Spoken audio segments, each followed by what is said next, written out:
Tras 4 años de gestión sin fines de lucro y por medio de donaciones voluntarias de los costarricenses, hemos llevado el mensaje Provida a través de obras de acción social, dando respaldo a familias costarricenses y ofreciendo formación de la causa por medio de charlas a la juventud costarricense. Y por otro lado, por supuesto, la Iglesia Monte de Dios, que es una iglesia que por décadas ha estado comprometida con el cumplimiento de la Gran Comisión y en difundir el Evangelio. Y para poner en manos de Dios este evento como tiene que ser, vamos a llamar al pastor don Rodolfo Umaña Aguilar. Un fuerte aplauso.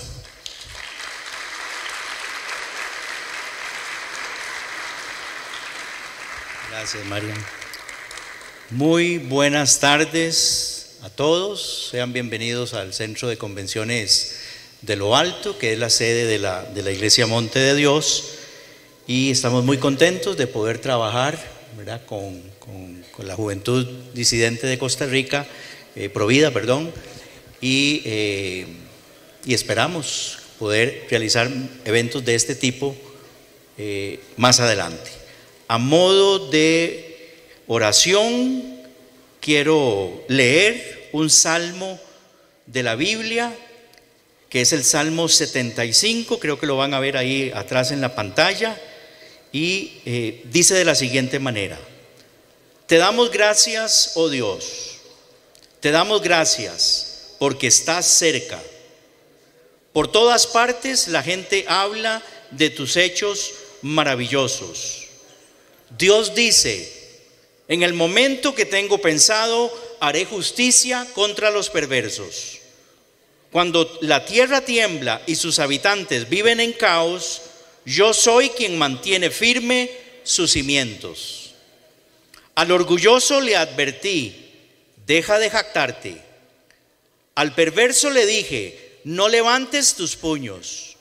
No levantes tus puños desafiantes contra los cielos, ni hables con semejante arrogancia, pues nadie en la tierra, del oriente ni del occidente, ni siquiera del desierto, debería alzar un puño desafiante. Dios es el único que juzga. Él decide quién se levantará y quién caerá. Pues el Señor sostiene una copa en la mano llena de vino espumoso mezclados con especias. Él derrama el vino en señal de juicio, y todos los malvados lo beberán hasta la última copa. En cuanto a mí, siempre proclamaré lo que Dios ha hecho. Cantaré alabanzas al Dios de Jacob. Pues Dios dice: quebraré la fuerza de los malvados, pero aumentaré el poder de los justos.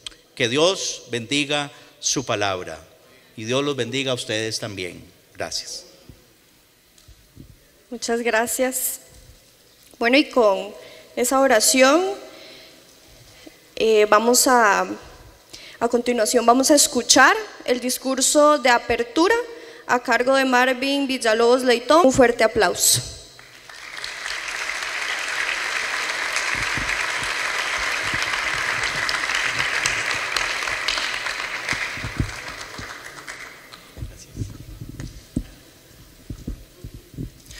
Muy buenas noches tengan todos. Muchísimas gracias por acompañarnos el día de hoy.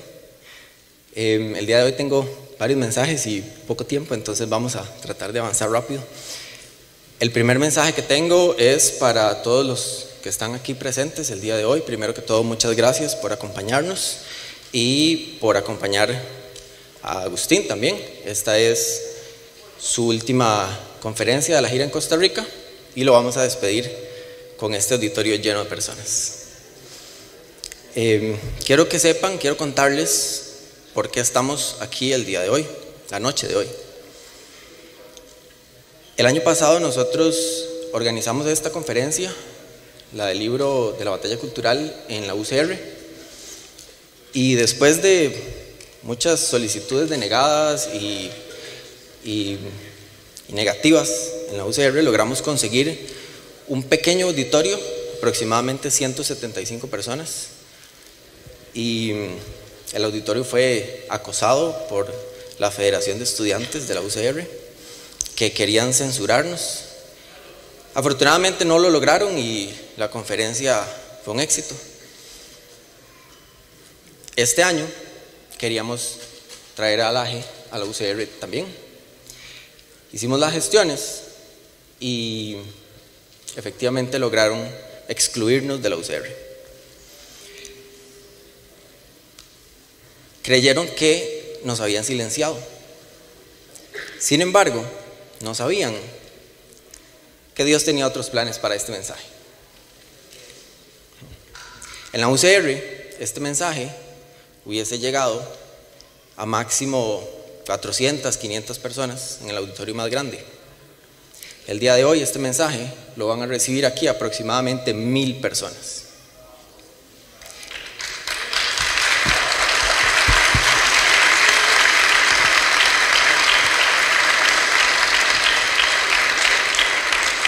Y es por esa razón que estamos aquí el día de hoy. Todos sabemos que el mensaje de Agustín es disidente y por eso lo quieren silenciar, y por eso nos silenciaron en la UCR, porque va en contra de la corriente. ¿Pero cuál corriente?, se preguntarán ustedes. La respuesta es muy sencilla: la corriente que busca llevar a la masa al control totalitario. Un control que ha sido ejercido y que es ejercido por una élite de personas que odia la vida, que odia la libertad y que odia la familia.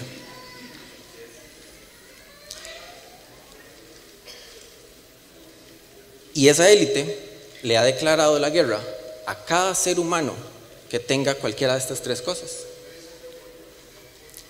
Y si ustedes creen que esto no les afecta a ustedes, pregúntense: ¿tiene usted vida?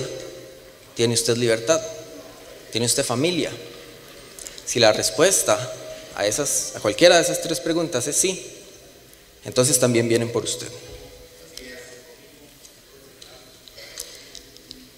El mensaje de Agustín el día de hoy, la noche de hoy, busca explicarnos un poco cómo se ve esta masa que camina hacia su propia destrucción.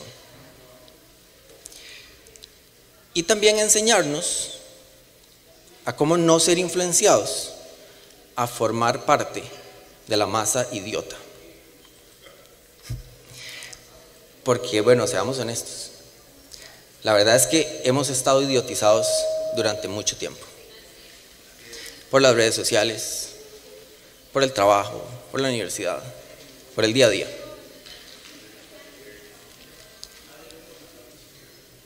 Sin embargo, es momento de despertar. Nosotros, los jóvenes disidentes que organizamos esta conferencia, hemos decidido que es tiempo de despertar. Y si todos ustedes están aquí el día de hoy, es porque ustedes han decidido despertar también.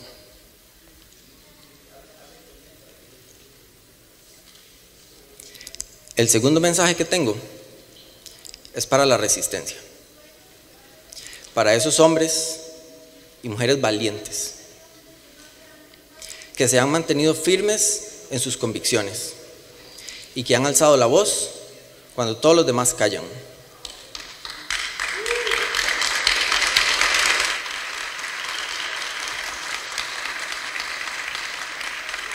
Los que tienen sus ojos bien abiertos y sus oídos agudos y están preparados para el final.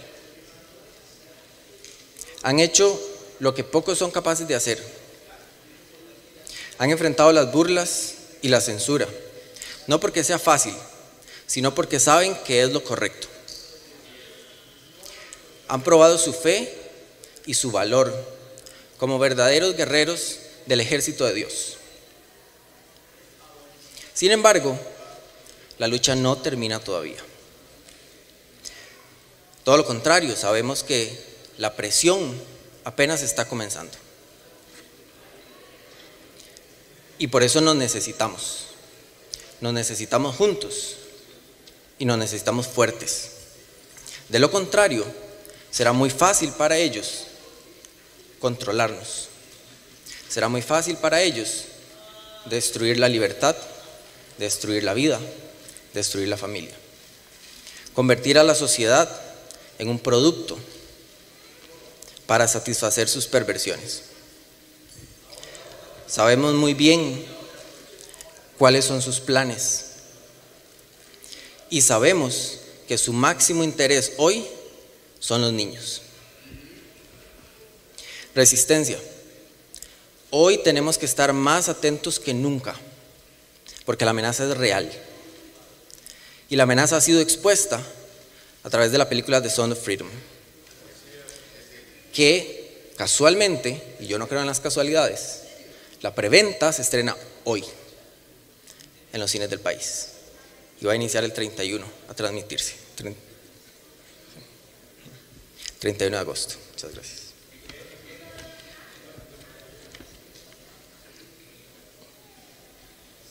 Hombres, los quieren débiles, los quieren enfermos y los quieren sumisos para que no puedan defender a sus hijos. Mujeres, las quieren alejadas de sus hijos para ellos poder educarlos, para poder adoctrinarlos y para pervertirlos desde la infancia.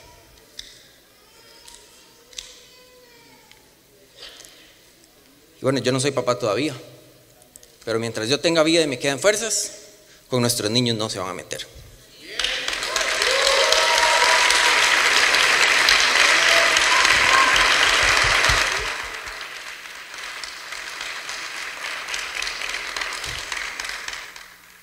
Querida resistencia, se avecinan tiempos oscuros y peligrosos, donde sentiremos que estamos perdiendo la batalla y donde dudaremos porque vemos que, o nos parece, que el enemigo está en todos lados. Pero el único omnipresente es Dios. Y es en Él en quien debemos refugiarnos y es en Él en quien debemos confiar.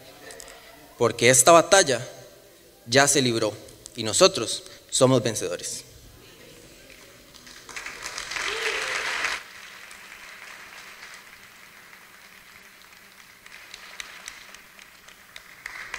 Como pueden ver, cada día somos más. Cada día somos más soldados que se unen a la guerra contra la manipulación, a la guerra contra la mentira, a la guerra contra el engaño, a la guerra contra la destrucción de una sociedad libre y próspera. Y eso es gracias a ustedes, resistencia, que incomodan a cientos, pero inspiran a miles. Y por eso los quieren controlar y los quieren silenciar, porque son luz en el mundo de tinieblas que ellos quieren imponer, con sus agendas y con sus lobbies. Y nosotros lo sabemos. Sabemos que controlan los gobiernos, sabemos que controlan los bancos, sabemos que controlan los grandes medios de comunicación y sabemos que controlan las redes sociales. Sabemos que controlan los sistemas de salud y educación, sabemos que controlan las universidades. Sabemos que controlan el consenso científico. Controlan la industria farmacéutica y la industria alimenticia, pero no controlan al pueblo de Dios.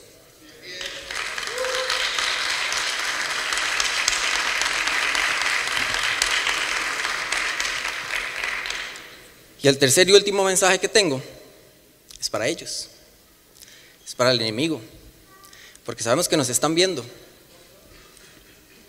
Hoy armamos a 1000 soldados más, aquí, hoy, con las armas y las herramientas necesarias para desmontar sus falacias. Hoy 1000 personas más decidieron despertar y van a resistir sus ataques sin sentidos y sus argumentos inflados. Ustedes tienen idealismos y adoctrinamiento, pero nosotros tenemos la verdad y la ciencia. Ustedes tienen financiamientos y lobbies. Nosotros tenemos la razón y el sentido común. Ustedes tienen a la ONU, ustedes tienen a Bill Gates y a George Soros. Nosotros tenemos al Rey de Reyes y Señor de Señores.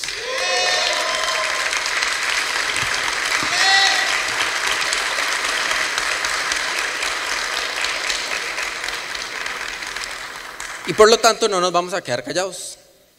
Vamos a seguir diciendo que Dios es nuestro creador y salvador.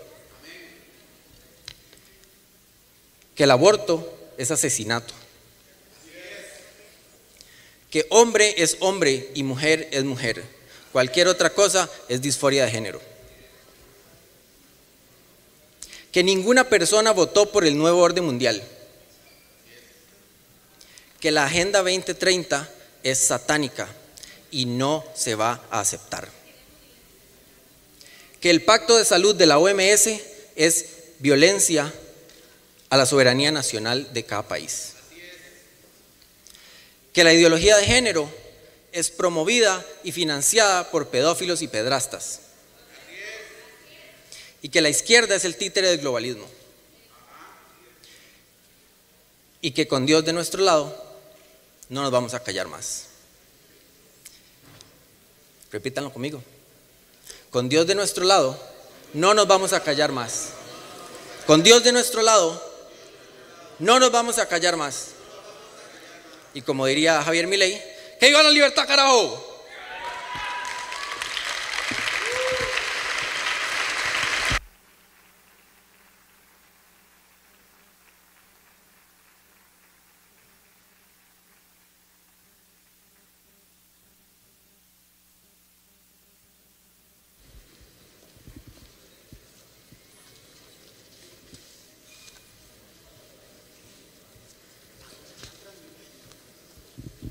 Bueno, muchas gracias. Y de esta manera vamos a darle la palabra a quien queremos escuchar, Agustín Laje, esta noche. Escritor, politólogo, conferencista, fundador y presidente de la Fundación Libre, o como muchos en realidad le decimos o lo sentimos, que es uno de los más grandes referentes de la rebeldía social, política y cultural. Un fuerte aplauso para Agustín.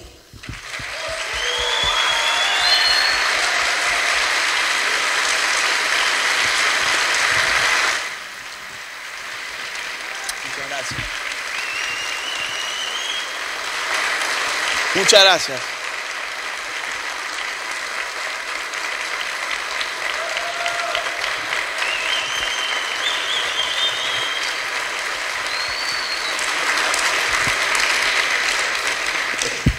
Muchísimas gracias por tan cálido recibimiento.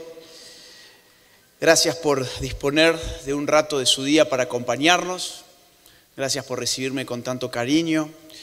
Muchas gracias al Centro de Convenciones de Lo Alto por la invitación. Gracias a la Juventud Disidente por la organización. La Juventud Disidente de la UCR son grandes amigos que pelean dentro de la Universidad Estatal, tratando de llevar este tipo de eventos. A veces se logra y a veces no. Pero tienen que seguir dando la lucha, Ya una vez le ganamos a la UNA, gracias a Fabricio Alvarado, le ganamos al rector Salom, que nos censuró hace algunos años.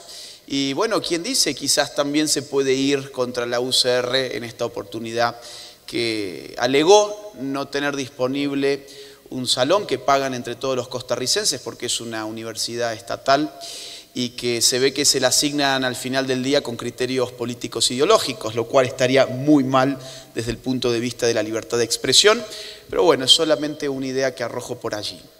Gracias a los organizadores, gracias a Fabricio por confiar otra vez en mí y organizar esta gira. Yo estuve el año pasado, en el mes de agosto, o sea, hace 11 meses, ni un año que he estado con ustedes y ya hemos vuelto a organizar algo por aquí. Esta es la última conferencia. A las 3 de la mañana tengo que estar en el aeropuerto para irme a mi próximo destino, que es Guatemala. Vengo además de una larguísima gira por varias ciudades colombianas y hoy cerramos aquí Costa Rica. Miren, la organización me ha pedido que diera una conferencia sobre mi nuevo libro. Es un libro que salió publicado en el mes de febrero de este año. Es un libro que ha hecho bastante ruido y es un libro que tiene un título muy amoroso y muy caritativo. Es Generación Idiota. Es un libro que evidentemente trata de sacudir, trata de perturbar un poquito al público, ¿no? Entonces yo quisiera estructurar esta conferencia en torno a 3 conceptos que aparecen tanto en el título como en el subtítulo de la obra. Se llama, insisto, Generación Idiota y el subtítulo es una crítica al adolescentrismo. Voy a trabajar con el concepto generación, voy a trabajar con el concepto idiota y voy a trabajar con el concepto adolescentrismo. ¿Para qué? Para introducirles a ustedes a la lectura del libro. No significa esto que necesariamente tienen que leer el libro para entender la conferencia, sino al contrario, que van a poder leer mucho mejor el libro después de escuchar esta conferencia, porque voy a tratar de resumirles algunas tesis fundamentales de la obra. ¿Bien? Empecemos por lo primero. Este es un libro sobre la relación que existe entre las generaciones. Una de las preguntas fundamentales que me hago en el libro es ¿qué generación predomina culturalmente en el siglo XXI? ¿Qué significa predominar culturalmente? Significa ¿qué generación es la que produce y distribuye cultura? Cultura entendida como signos, lenguajes, costumbres, normas, valores. ¿Cuál es la generación que predomina en el siglo XXI en términos culturales? Es una de las grandes preguntas que se plantea este libro. Este libro es un libro de crítica político-cultural. Yo trato de hacer una radiografía de las miserias de la cultura en el siglo XXI y para describir esas miserias me parece interesante preguntarme qué generación predomina. Tengo la hipótesis de que en cada tipo de sociedad hay una generación principal que predomina culturalmente. Para entender esto, dividamos a las sociedades en 3 grandes categorías. Síganme con esto, porque si entienden esto, entenderán todo. Dividamos a las sociedades en 3 grandes categorías. Tenemos sociedades modernas, tenemos sociedades premodernas y tenemos sociedades postmodernas. Así la suele dividir la sociología, por ejemplo. ¿Cuándo arranca la sociedad moderna? Cronológicamente hablando, históricamente hablando. La sociedad moderna empieza a gestarse en el siglo XVI. En el siglo XVI hay grandes acontecimientos para el occidente. La revolución de la imprenta, por ejemplo, es del siglo XVI. O, por ejemplo, la reforma protestante es del siglo XVI. Y andando los siglos tendremos una nueva revolución cada uno de los siglos subsiguientes. Por ejemplo, en el siglo XVII tendremos la revolución científica. En el siglo XVIII tendremos revoluciones políticas, como la Revolución Americana o la Revolución Francesa en 1789. En el siglo XIX tendremos la revolución industrial, que cambiará el panorama técnico-productivo de la humanidad para siempre. La modernidad es un proceso que arranca en el siglo XVI y tiene su punto álgido entre el siglo XVIII y el siglo XIX. ¿Qué es la premodernidad? La premodernidad es todo lo que está atrás del siglo XVI. Fundamentalmente la Edad Media, la Edad Antigua y los pueblos arcaicos. ¿Y qué es la posmodernidad? La posmodernidad, históricamente hablando, empieza a forjarse en el siglo XX, sobre todo en la segunda mitad del siglo XX, con la irrupción de las grandes tecnologías del transporte y de la comunicación. La televisión, por ejemplo. Internet, por ejemplo. Las redes sociales, un poquito más acá en el tiempo. Nuestra sociedad es una sociedad postmoderna. Entonces, volvemos a la pregunta bajo este esquema. ¿Qué generación predomina culturalmente en cada tipo de sociedad? Pues miren, mi tesis es que en una sociedad premoderna son las generaciones que peinan canas, son los ancianos los que predominan culturalmente. Recuerden, ¿qué significa dominar culturalmente? Significa los que producen y los que distribuyen cultura. ¿Por qué motivo? Al menos por 2 grandes motivos. Y es que la cultura en una sociedad premoderna se articula tradicionalmente. ¿Qué significa esto? Que la tradición es la maquinaria de acumulación cultural. Cultura en una sociedad premoderna significa un cúmulo de conocimiento y experiencia acumulada que las generaciones se van entregando de manera lineal.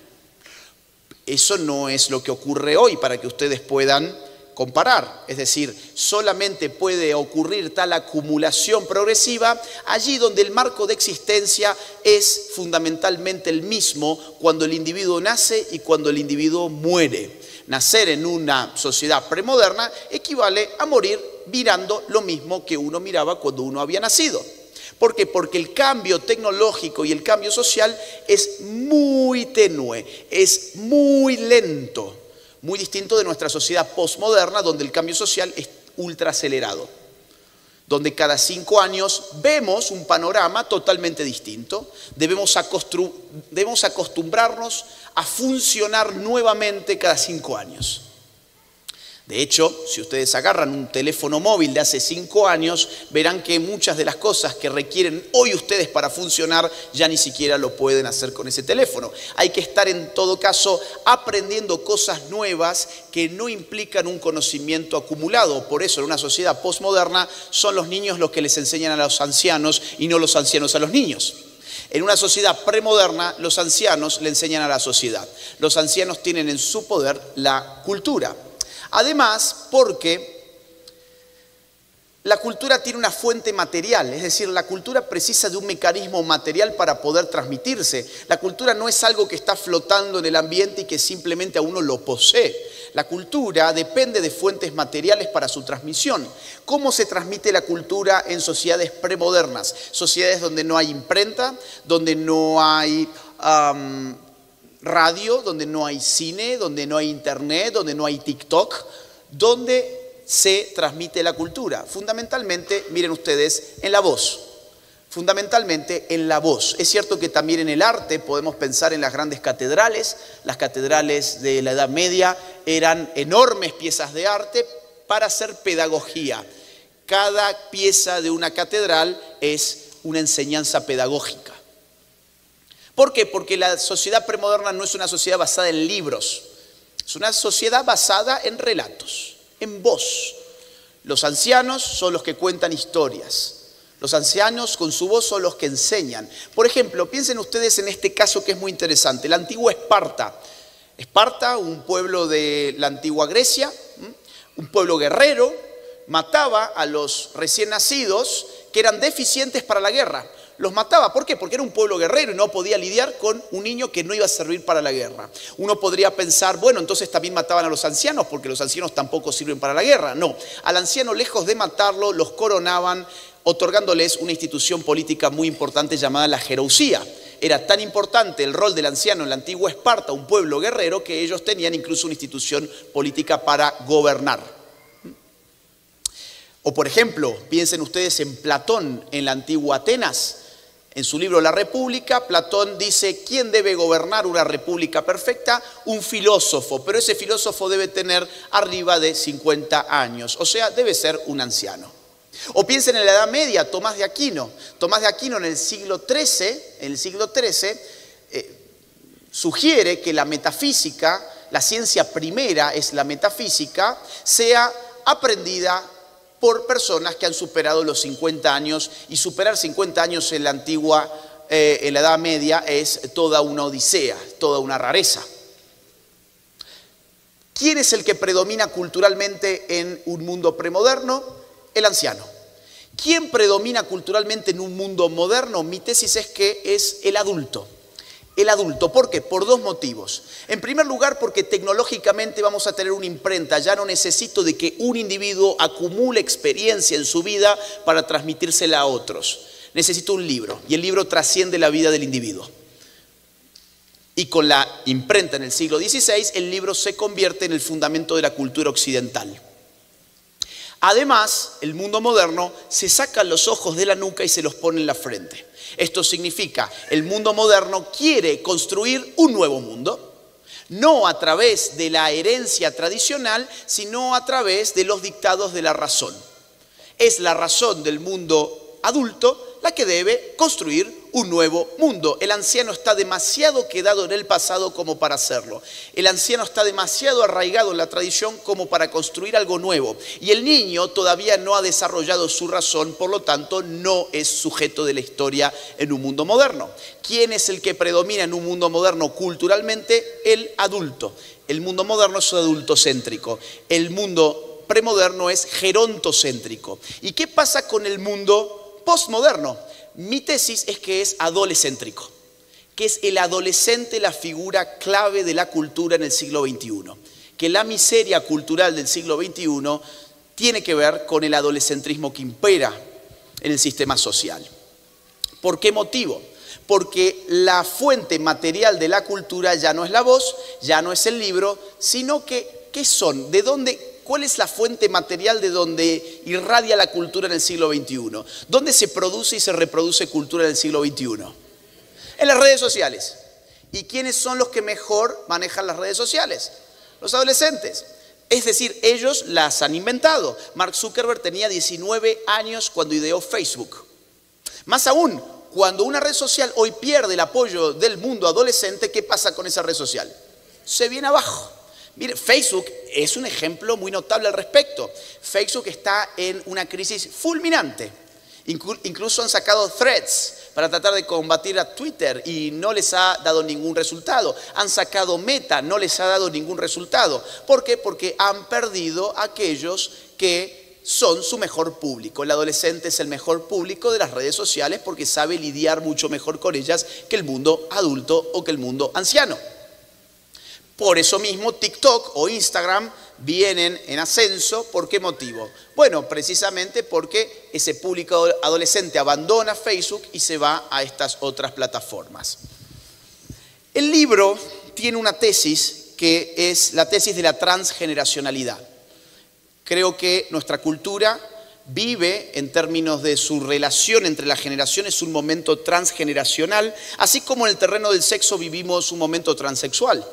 Nuestra cultura es transexual.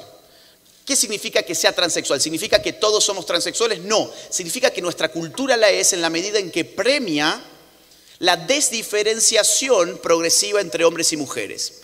Nuestra cultura premia la desdiferenciación entre hombres y mujeres, hasta tal punto que se supone que un hombre que ha deconstruido su masculinidad tóxica, cuando uno lo ve, en verdad todo lo que es un hombre muy afeminado. Viceversa, una mujer empoderada es una mujer que ha adquirido rasgos estrictamente masculinos. No hemos inventado nada nuevo, simplemente hemos desdiferenciado las fronteras que existían entre hombre y mujer.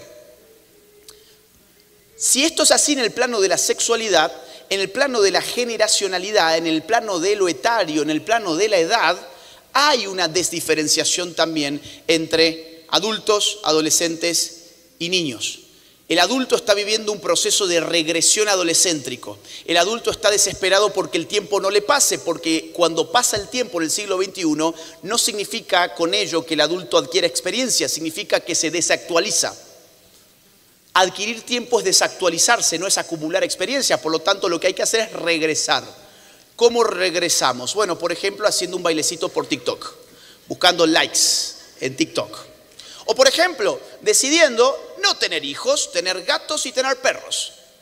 Eso es lo que están haciendo en España, cuidado. España es un pueblo con una tasa de natalidad de 1.2 hijos por mujer. España necesita el doble de tasa de natalidad para poder sobrevivir en el tiempo. España es una sociedad adolescéntrica al borde de la extinción, es una sociedad suicida. El gato, el perro, hasta hace muy poco tiempo, era la mascota de la familia, era una oportunidad que los padres de familia le daban a sus hijos para que pudieran adquirir, ¿qué cosa? Responsabilidad. Bajo la idea de que la adultez era la conjunción entre la libertad y la responsabilidad.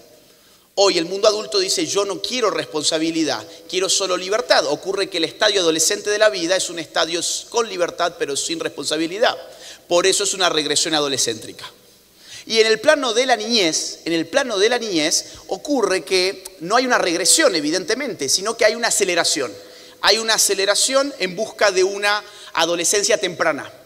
Así como el adulto vive una adolescencia tardía, el niño vive una adolescencia temprana. Ejemplo a la carta, la hipersexualización de los niños. El mundo adulto está obsesionado con hipersexualizar la niñez, hablar del niño como sujeto de derecho que por lo tanto tendría derechos sexuales y que esos derechos sexuales incluirían, por ejemplo, elegir con quién tener relaciones sexuales, tal como lo ha dicho Irene Montero, la ministra de Igualdad española, no sé si alguien lo vio. Es una cosa tremenda. Miren, esa es la mejor forma de legitimar la pedofilia. La mejor forma de legitimar la pedofilia no es decir el pedófilo tiene derechos a acostarse con un niño. Es decir, el niño tiene derecho a acostarse con un pedófilo. Y eso es lo que están haciendo. Por eso ahora se habla del derecho del niño, no del derecho del adulto. Lo han hecho de una manera brillante. Por eso les ha molestado mucho Sound of Freedom. Porque Sound of Freedom lo que te muestra es la miseria humana que está involucrada en la sexualización del niño. Y una cultura que sexualiza al niño por doquier no puede soportar una película como Sound of Freedom. Esa es la verdad atrás de la reacción de la prensa progresista frente a esta película. O piensen ustedes en la industria de la moda. Balenciaga utilizando a niños para hacer promociones y para hacer publicidades en escenarios sadomasoquistas. O piensen ustedes en festivales que hace el gobierno español, en el caso de una localidad en Barcelona, en agosto del año pasado, donde el juego para niños consistía, organizado por el gobierno, insisto, el juego consistía en que debían colocar un condón en un plátano con la boca, untarlo con miel y lamerlo. O por ejemplo, otro juego consistía en colocar un almohadón entre dos niños, hacer posiciones de Kama Sutra y al primero que se le caía el almohadón, perdía el juego.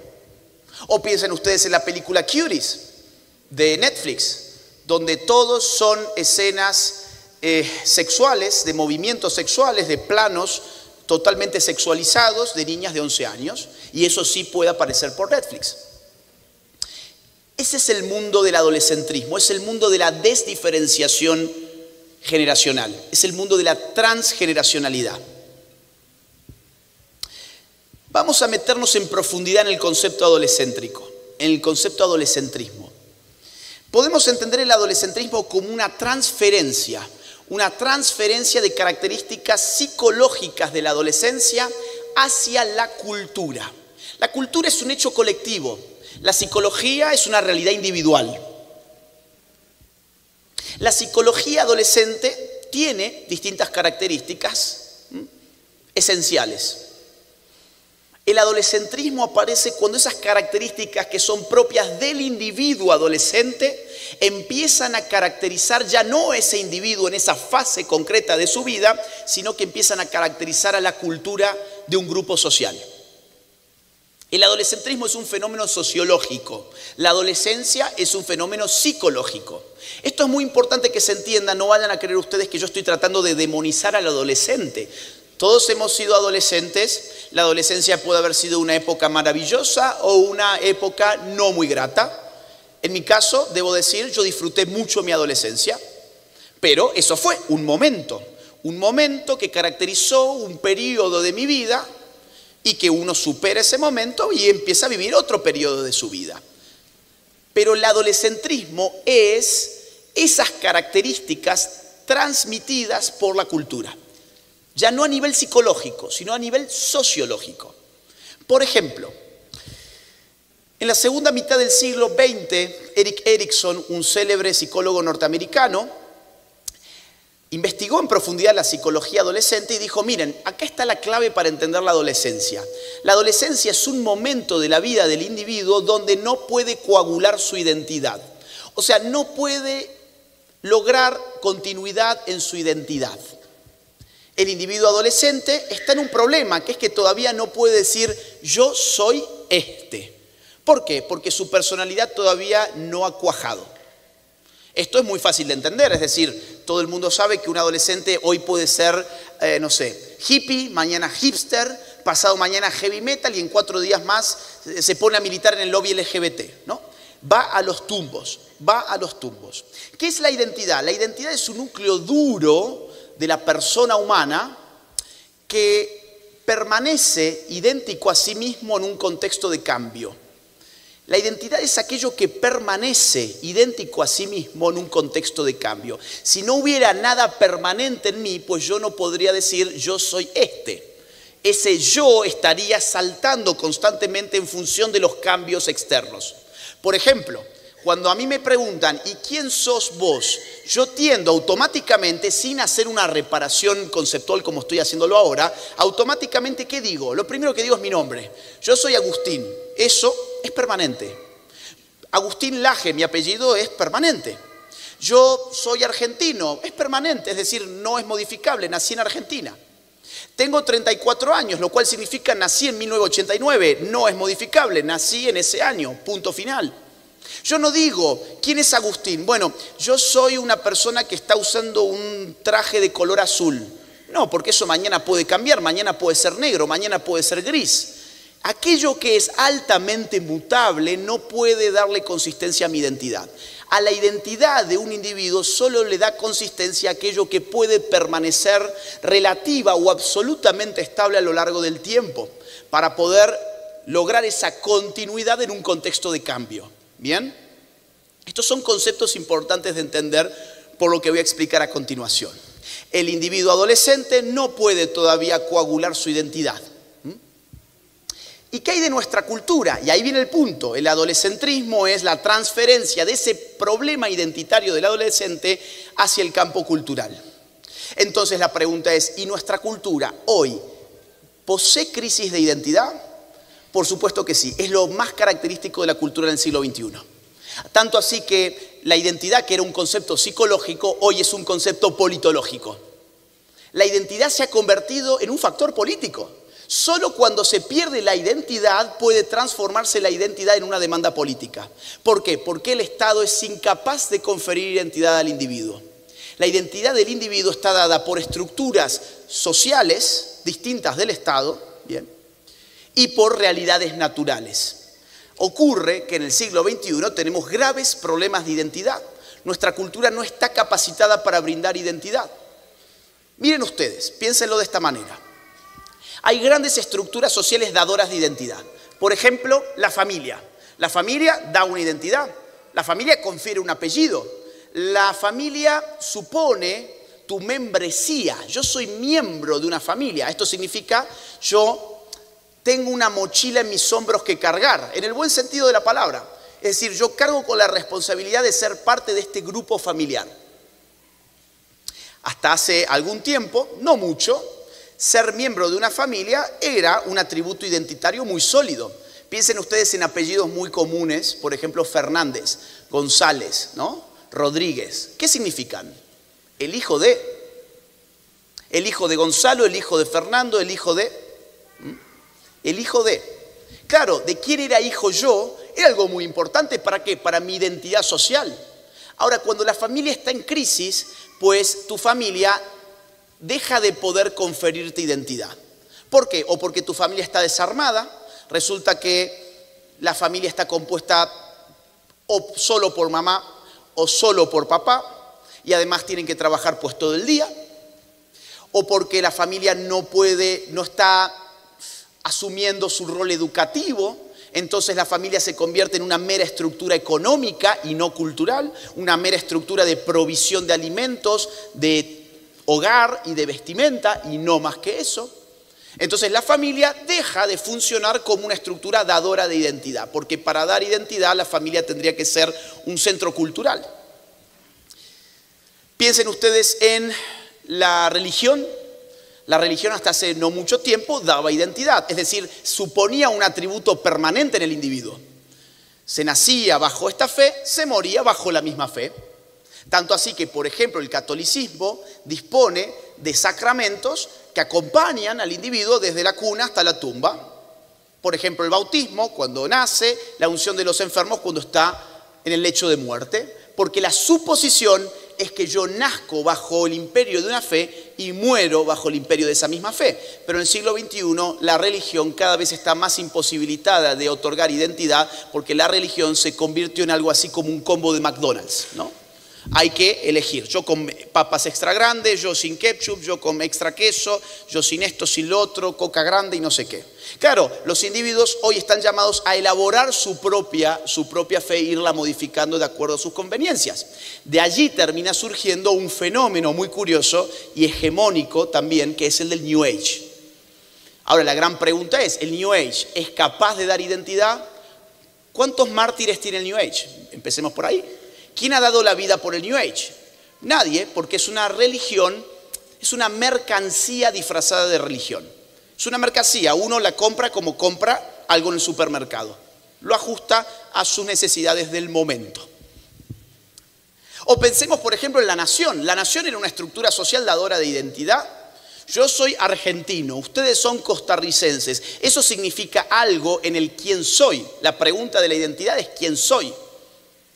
Ahora, no sé qué significa ser costarricense, ustedes lo sabrán porque por algo lo son. En el caso de ser argentino, hoy no significa mucho más que gritar un gol de fútbol cuando gana la selección argentina. Y esto es una triste realidad y cuidado, es decir, yo estoy contento que la Argentina haya ganado la Copa del Mundo, evidentemente me puse muy contento. Lo que me pone muy poco contento, lo que me hace muy poco feliz, es ver que todas esas personas piensan que están haciendo patria simplemente por agitar una bandera cuando la Argentina gana, pero no tienen ni la más remota idea de la historia de su propio país, de qué significa su bandera, no saben cantar el himno. Empecemos por ahí. Todo lo que hacen es oh, oh, oh, oh. Porque conocen la música, la melodía, pero no conocen el himno. Esto es una realidad, es decir, es una realidad tragicómica. Los niños en Argentina ya no saben cantar el himno. Lo que saben es tararear porque lo han escuchado por la televisión. Esto es una realidad.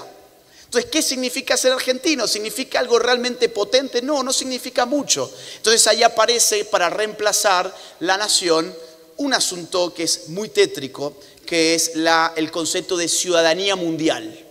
Ciudadanía mundial es un concepto de Agenda 2030. La idea de hay que educar a los niños ya no en un contexto nacional, de identidad nacional, sino para la ciudadanía mundial. Ahora ocurre que si hay ciudadanía mundial, pues entonces por necesidad lógica tiene que haber gobierno mundial, porque la ciudadanía es un concepto político jurídico vinculado a un gobierno de un Estado-nación. Como el globo no puede ser un Estado-nación, pues entonces hablamos de un gobierno mundial, configurado en este caso por los dictados de Naciones Unidas bajo el imperio de la Agenda 2030. O el sexo era un dato natural que confería identidad. Yo soy un hombre. Esto significa nazco siendo hombre, muero siendo hombre. Bueno, el punto es que en el siglo XXI nuestra cultura ya no quiere hablar de sexo, quiere hablar solo de género.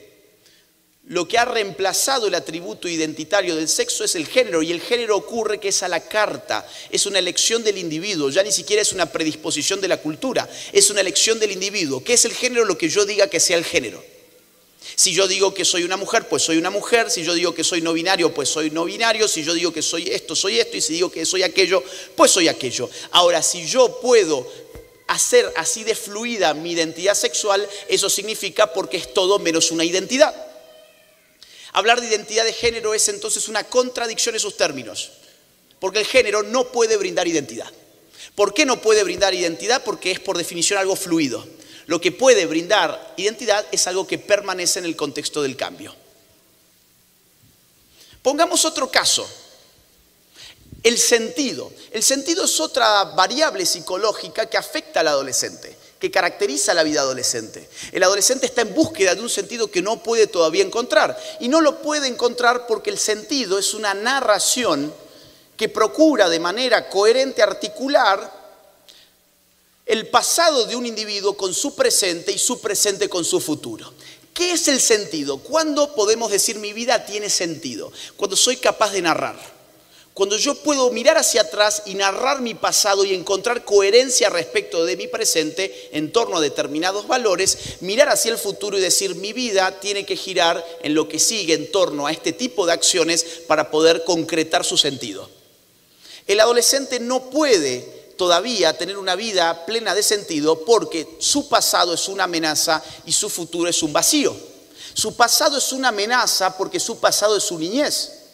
¿Cuál es el pasado del adolescente? Su niñez. Y su niñez opera como amenaza.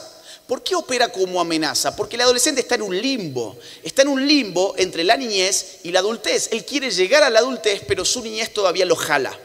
Entonces, fíjense ustedes cómo se pone un adolescente cuando se les muestra una foto de ellos en su niñez. Cuando eran niños, se enojan. No les gusta ver sus fotos de niñez. ¿Por qué? Porque su niñez es amenaza. O cuando una mamá le da un beso a su hijo adolescente al frente de sus amigos. Es una humillación total, es una vergüenza. ¿Por qué? Porque le está recordando que él en alguna medida todavía sigue siendo un niño. ¿Y por qué el futuro está vedado para el adolescente? Porque todavía no sabe qué va a hacer. No sabe con quién se va a casar, no sabe de qué va a trabajar, no sabe de qué va a vivir, no sabe qué va a estudiar, no sabe sobre su futuro. ¿Cuál es la alternativa en el adolescente? Vivir el presente más absoluto. Por eso, insisto, la adolescencia puede ser algo muy gratificante o puede ser algo muy tenebroso también.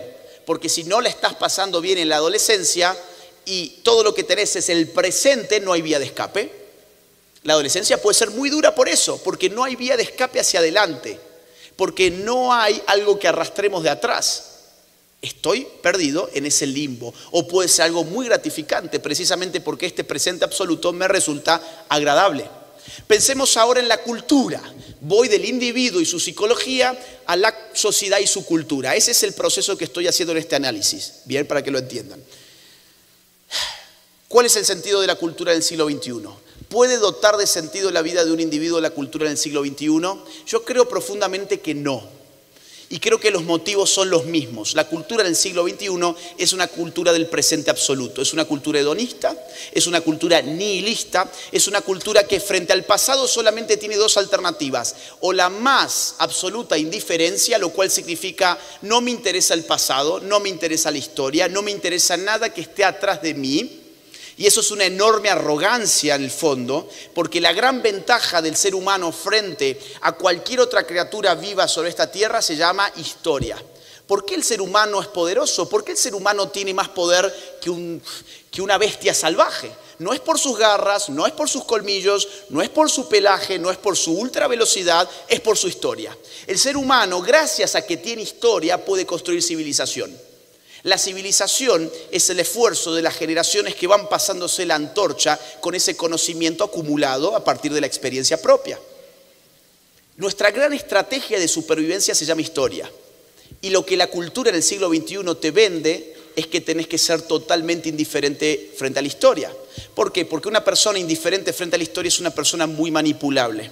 Es una persona que no sabe de dónde viene y no hay nada más fácil que manipular a una persona que no sabe quién es. La otra posibilidad frente a la historia es el desprecio. No la indiferencia, el desprecio, el odio. Y esto tiene que ver con el wokeismo. ¿Han escuchado esa palabra woke? La cultura woke. Bueno, en inglés significa algo así como despertar, ¿no? Son los arrogantes que creen que han despertado de algo. Entonces son esos que se suben a un pedestal moral, miran hacia el pasado y condenan todo. Y dicen, este pasado está lleno de homofóbicos, transfóbicos, lesbofóbicos, xenofóbicos, misóginos, machistas, racistas. Pero nosotros los woke hemos despertado. Somos los buenos de esta película. Entonces vamos a ir a destruir los monumentos, vamos a destruir bustos, vamos a quemar banderas, vamos a atacar catedrales, vamos a destruir todo lo que tenga tiempo. El woke odia el tiempo. Y la cultura en el siglo XXI odia el tiempo. Pero la estrategia de supervivencia del hombre se basa en el tiempo acumulado a través de las generaciones. Esa es la gran desgracia. Y sobre el futuro, ¿qué nos vende la cultura del siglo XXI del futuro? Apocalipsis. Tuvimos un apocalipsis pandémico hasta hace muy poco tiempo, donde las 24 horas era apocalipsis en la TV. Terminó el apocalipsis pandémico, empezó el apocalipsis nuclear, la guerra Ucrania-Rusia, las 24 horas del día, que si la bomba, que si no la bomba, etc. Ahora se han calmado un poquitito con eso, pero empezó el apocalipsis climático. Saltamos de apocalipsis en apocalipsis todo el tiempo, por lo tanto lo que la cultura te dice es carpe diem. ¿Han visto esos tatuajes ultratrillados? Carpe diem. Espero que nadie lo tenga y si no, no se ofenda. No se ofendan si lo tienen, pero ¿no? Es algo bastante trillado, ¿no? Buscate alguna otra frase. Carpe diem, que significa vive el momento. Vive el momento. Claro, es que no tengo más alternativa. Si no tengo pasado y no tengo futuro, pues tengo que vivir el momento. Y el momento se puede vivir además a base de drogas. Porque es que si no tengo sentido, lo que me promete la droga es o agudizar el sentido o atenuarlo. ¿Qué es la droga sino una operación química sobre el sentido? La droga es una operación química sobre el sentido. No es una casualidad que en una sociedad vaciada de sentido lo que aflore sea la drogadicción. Y drogas cada vez más potentes. Vayan a ver ustedes los estados más progres o sea, los estados demócratas en los Estados Unidos, como por ejemplo Pensilvania con su Filadelfia. Filadelfia, no sé si alguien vio el barrio zombie, por ejemplo. Fentanilo usan allí y lo combinan con otras cosas. Y son zombies. Yo he ido en persona, en carne y hueso. Quería ver el infierno y dije, voy a ir a ver un estado progre de los Estados Unidos. Los Ángeles lo mismo. Gente joven, totalmente destrozada por la droga, que camina como si fuese zombies e incluso se quedan duros en posiciones absurdas. La droga es el sustituto del sentido en una cultura que no puede darlo. Eso entonces es el adolescentrismo. Eso es el adolescentrismo y yo creo fervientemente que esa es la forma de la cultura en el siglo XXI. Ahora bien, nos queda una palabra por analizar. La palabra que nos queda por analizar es idiota. Miren, yo tomo la palabra idiota en su sentido etimológico. ¿Te da gracia el sujeto este? Sí. Yo analizo la palabra idiota en su sentido etimológico. ¿Qué significa etimología? Significa una estrategia de búsqueda de la raíz de la palabra. Se va a buscar la raíz de la palabra, de dónde proviene la palabra idiota. La palabra idiota proviene del antiguo griego. La palabra idiota significa aquel que está ensimismado, aquel que no puede ver más allá de su propio ombligo. De hecho, la raíz idios significa lo propio. Tes es un sufijo que indica al agente. El idiota es aquel que solo puede velar por lo propio. Aquel que solamente está interesado en lo que le pasa a él y a nadie más. Aquel que no tiene participación pública, que la vida le pasa por el lado, pero que él solamente se mira a sí mismo. Eso era el idiota para el antiguo griego. Verán ustedes que no necesariamente es un insulto. Más aún, cuando yo escribí este libro y le puse el título, mucha gente se ofendió. Mucha gente se ofendió y dijo, ¿cómo puede ser? Está insultando a toda la juventud, está insultando a la juventud. Miren, en algún sentido creo que le puse el título Generación Idiota para ver cuántos idiotas criticaban el libro sin haberlo leído. Y ahí sí es insultante la palabra. Vamos a hacer un análisis. Vamos a ver esta palabra cómo funciona. Vamos a Platón. Estamos hablando del siglo IV a.C. Uno de los filósofos más importantes de Occidente, de la antigüedad griega. Platón escribe muchos textos, entre ellos La República. Y en La República hay una frase que dice lo siguiente. Atiendan esto. Dice, y cuando el hijo sale a la calle, oye otras cosas por el estilo, y ve que los que en el Estado se ocupan de sus propios asuntos son llamados tontos y tenidos en poca estima, mientras que los que se ocupan de los asuntos de los otros son reverenciados y elogiados. ¿Cuál es la palabra que usa Platón realmente y que está traducida por la editorial Gredos, en este caso por la palabra tontos? Evidentemente Platón no hablaba español. Lo que Platón dice es una palabra que es la siguiente, anoetos. Anoetos, dice Platón, que es traducida por tontos. ¿Qué significa anoetos? Bueno, miren, el prefijo a es un prefijo privativo, o sea, un prefijo de negación. Por ejemplo, asocial, ¿qué es asocial? Que no es social. Amoral, ¿qué es amoral? Que no tiene moral. ¿Qué es anoetos? Que no tiene noeo. ¿Y qué es noeo? Es conocimiento. Bingo, la palabra está muy bien traducida. Un tonto es aquel que no conoce. Pero volvamos al contexto del enunciado. Volvemos al contexto. Cuando el hijo sale a la calle, oye otras cosas por el estilo y ve que los que en el Estado se ocupan de sus propios asuntos son llamados tontos. Ocuparte de tu propio asunto significa ser un tonto. Ser un tonto significa no conocer. No conocer significa entonces ocuparte de tu propio asunto. ¿Qué es lo que no conoce aquel que se ocupa de sus propios asuntos? Lo que no conoce es la libertad. Esto es una respuesta que entiendo que puede hacer cortocircuito, pero miren qué interesante que es, porque los griegos, los antiguos en general, tenían un concepto de libertad muy distinto al nuestro. Muy distinto. Nuestro concepto de libertad es: hago lo que se me da la gana en un contexto de respeto a la ley. En un marco jurídicamente establecido, yo puedo decidir lo que se me da la gana dentro de esos límites legales. O sea, la libertad para nosotros los modernos, desde el siglo XIX en adelante, ¿qué es la libertad? Es un atributo individual, es un atributo privado. La libertad precisa de un contexto de privacidad incluso. ¿Para qué? Para hacer lo que se me da la gana. ¿Dónde soy más libre que nunca? En un contexto privado, en mi casa. En mi casa mando yo, en mi casa yo establezco la normativa. En un contexto privado yo soy especialmente libre. Para los griegos era exactamente al revés. Lo privado no era lo que me hacía libre, lo que me hacía libre era el espacio público. Lo que me hacía libre era poder participar con mis conciudadanos de las discusiones políticas del momento.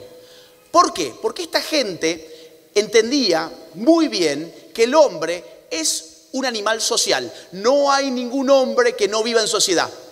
Los hombres que no viven en sociedad son puros cuentos. Robinson Crusoe, Tarzán o leyendas como Rómulo y Remo son cuentos. El hombre de carne y hueso vive en sociedad, y vivir en sociedad significa establecer normas normas para convivir. Establecer normas para convivir significa hacer política. ¿Qué es hacer política? Es discutir cómo vamos a tener una vida en común. Por eso el tonto, dado que no conoce los alcances de su libertad, no va a la plaza pública a discutir sobre la vida en común, sino que se queda en su casa mirándose el ombligo. Pero ocurre que los que sí discuten los atributos de la vida en común y las normas de la vida en común, terminan estableciendo normas para que el tonto guíe su propia conducta. Por eso el tonto cree que es libre, pero no lo es, porque hay otros que deciden por él. Este es un alcance de la palabra libertad muy interesante, porque es una libertad estrictamente política. Es una palabra, libertad es un concepto de libertad que comprende que el hombre es un animal político también.